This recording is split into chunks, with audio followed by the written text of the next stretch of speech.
What does this mean?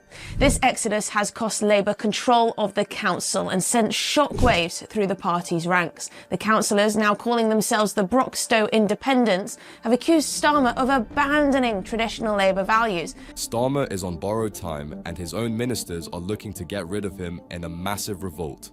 So the thing is, he doesn't have a brain or conviction or belief or ideology. He's just some automaton who wants to be there for the kudos. And as for the rest of them in the Labour Party, I dare you to try and find enough brain cells to make one average-sized human brain between the lot of them. Labour's days are over, and Starmer just accelerated their downfall with his ridiculous policies.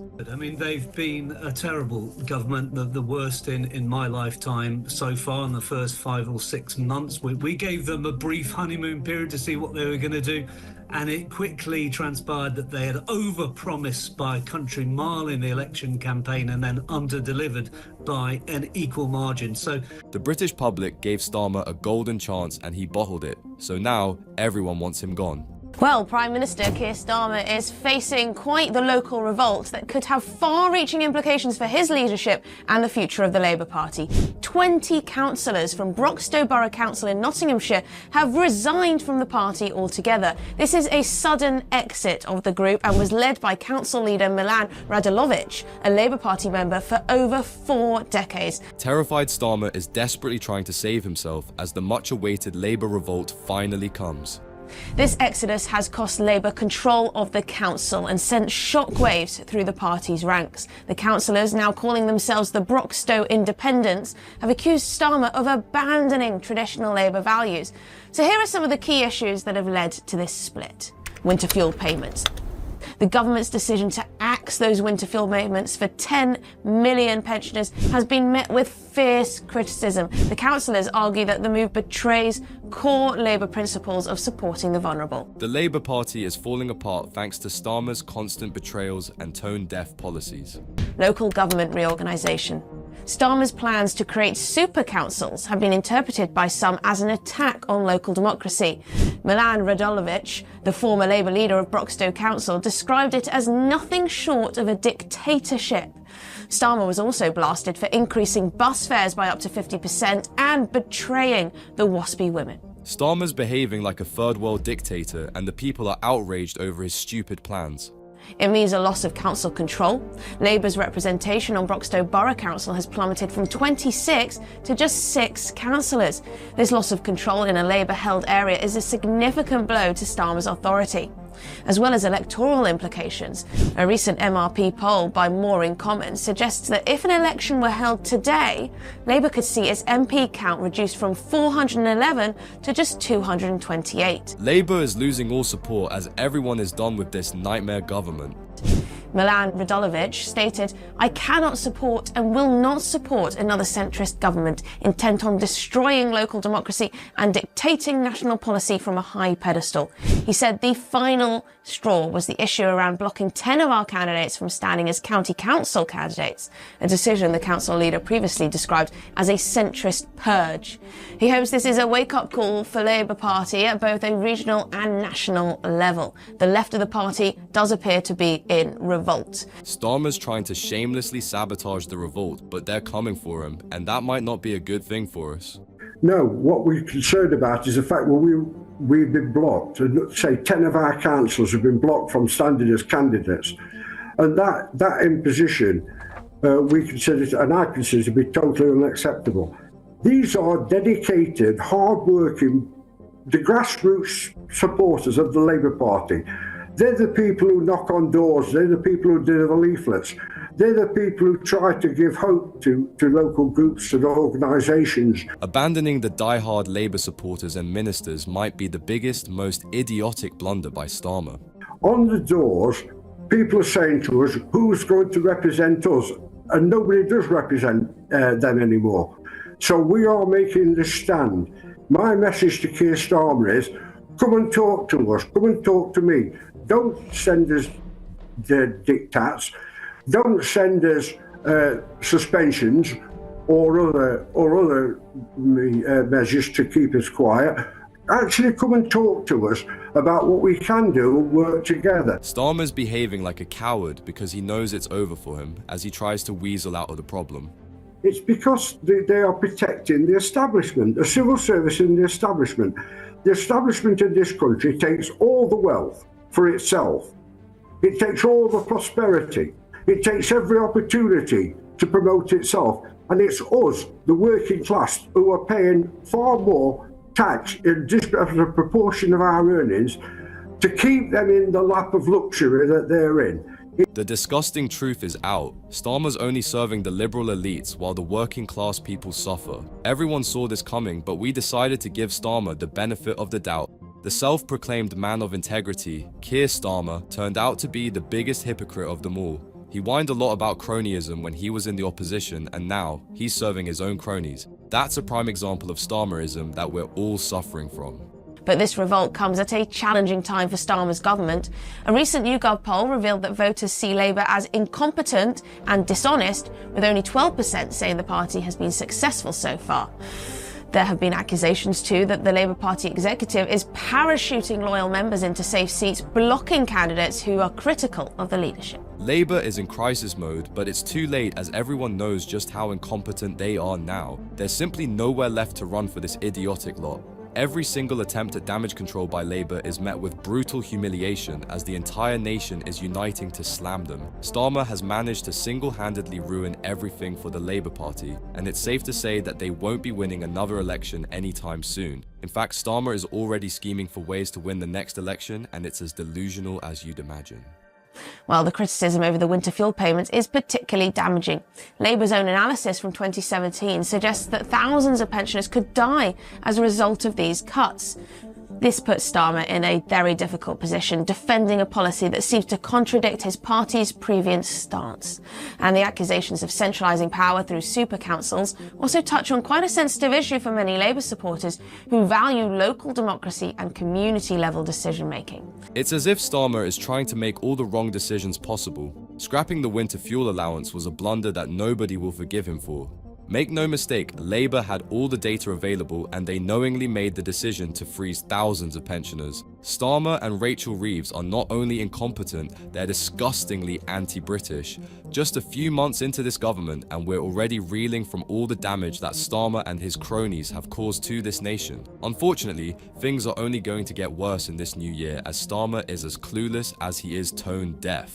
These sheeple in government, like Sir Keir Starmer, you see him sitting in the corner of that room? Yeah. Do you want to know why he sits in the corner of the room? Go on. Because that's the closest plug sockets. They can plug him in and he doesn't run out of battery halfway through that speech. That's true. Yeah. So the thing is, he doesn't have a brain or conviction or belief or ideology. He's just some automaton who wants to be there for the kudos. And as for the rest of them in the Labour Party, I dare you to try and find enough brain cells to make one average-sized human brain between the lot of them. Everyone expected this to happen sooner or later. Sir Keir Starmer behaves like a robot with no conviction, ambition, and an overall horrid lack of charisma that makes him unfit to be a leader of any sort. Is it any wonder that Labour is trying to get rid of him? The revolt was bound to happen as on top of being a complete buffoon, Starmer's policies have been nothing short of appalling. There's no doubt that he has no backbone and doesn't stand for anything. Sooner or later, he was bound to be thrown out the window. Goat in 10 Downing Street. As long as it's, you know, just compliant and complicit, it just ticks along as it's always done.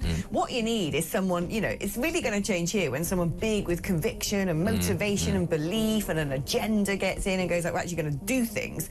Of course, the Labour Party itself isn't any better than Starmer either. What we needed was a Prime Minister who had a vision. Sadly, neither Starmer nor Labour have any plan whatsoever on how to fix the glaring issues that this country is facing. If anything, they've managed to make things worse. Be it Rachel Reeves' nightmare budget, Angela Rayner's disgusting comments, or Starmer's tone-deaf delusion, it's the worst possible government conceivable. Given that so much has happened in this year alone, is there a chance that things will get better from now on? Over here. Well, but that's the problem, is that it is rather a long way away, the potential sunlit uplands. And in the meantime, we're caught between competing spheres of influence on the global stage. One is the United States, which could conceivably go in a very promising direction. One of them is the European Union, which we have, despite that's the point. Despite voting to leave, we somehow are now about to chain ourselves even closer to on worse terms. And the other is China, which is actually very far off in the distance. Britain is in an extremely sensitive state right now, and Starmer is not the person who we can trust with our future. We're facing threats from China and Russia, and Labour has done nothing to strengthen this country.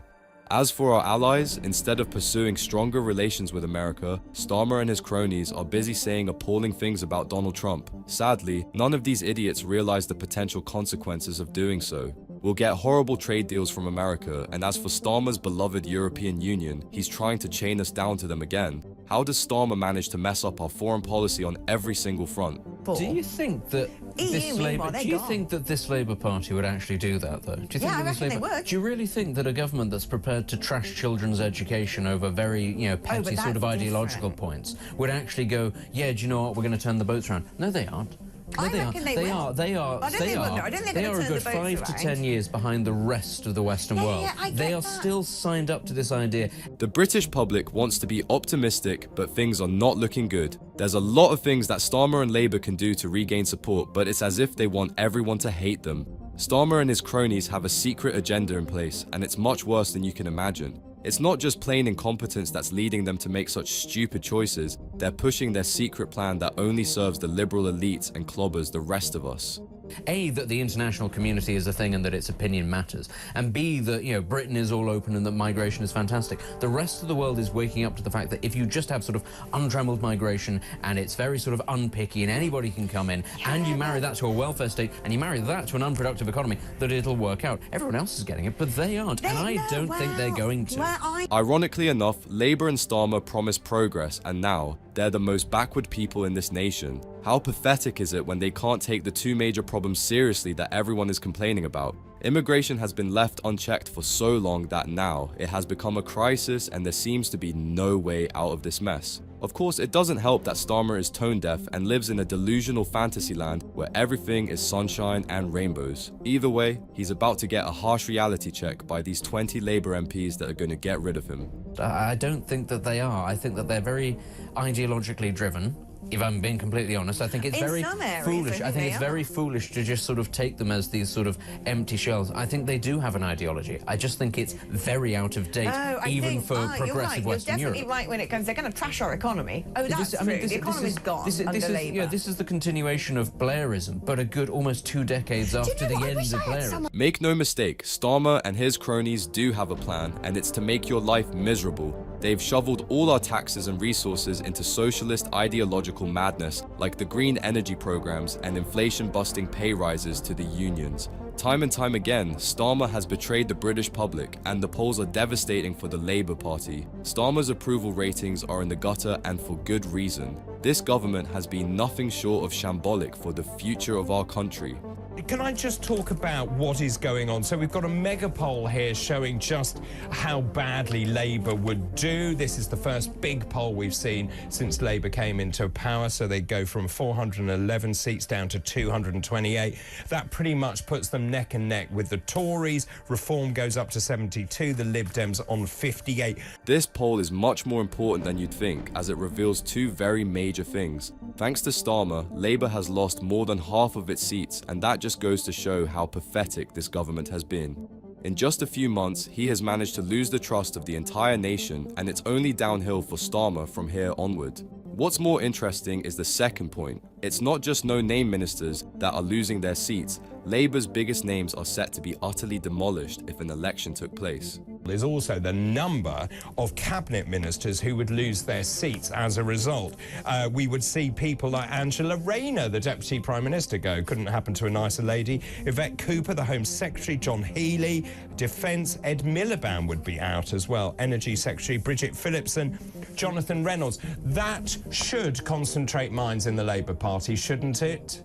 That's right, even Angela Rayner isn't safe as she's rapidly losing all support. What else did we expect from a government of liars and loose-mouthed hypocrites? Angela Rayner alone has been recorded saying the most deranged and nonsensical things multiple times. It's no wonder that Labour's being crushed, and they've brought all of this on themselves. Starmer's running around in panic, and according to rumours, he's come up with a last-ditch plan out of desperation.